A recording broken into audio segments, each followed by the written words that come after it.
Hello everyone, I hope amazing things are happening, continuing to happen, and expected to happen in your near future. It's February, it's a new month. It means new ideas, tapping into new opportunities, new blessings, all of which are going to be happening. But it's important that you're mentally prepared for what's to come. And so what I encourage you to do is to start counteracting I can't statements with I can. So for example, over the last several months, we've been bogged down with all these things that we can't do.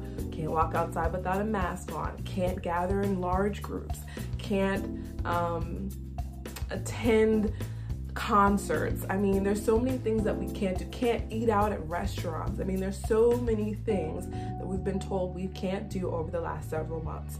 And so what I encourage you to do is immediately, when there's any sort of thought that says you can't do it, immediately counteract that with the I can statement. So for example, I can't go to work in the workplace anymore physically, but I can still work and I do have a job. So immediately sort of counteracting those I can't statements with I can statements really does encourage and push you forward to a space of hope and opportunity.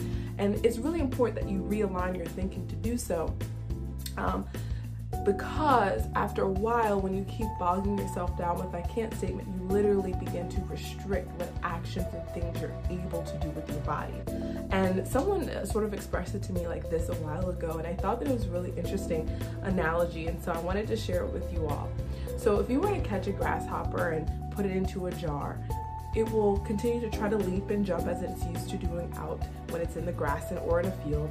But over time, because it's going to continuously hit its head while it's inside of the jar, it's going to believe, hey, I'm not going to keep jumping if I'm going to keep hitting my head. So it's going to stop jumping. Now, once you take the lid off, you would think, okay, now that the lid is no longer there, the grasshopper will jump out and want to escape and continue its leaping and jumping as it always does. But because it was under restriction for so long, it no longer feels as though it can hop out.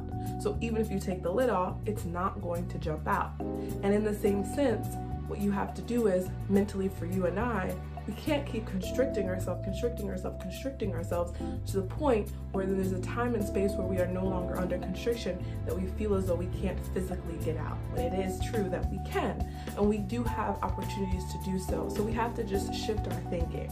So I hope that helps as you go through the course this upcoming week. Have a wonderful rest of the day.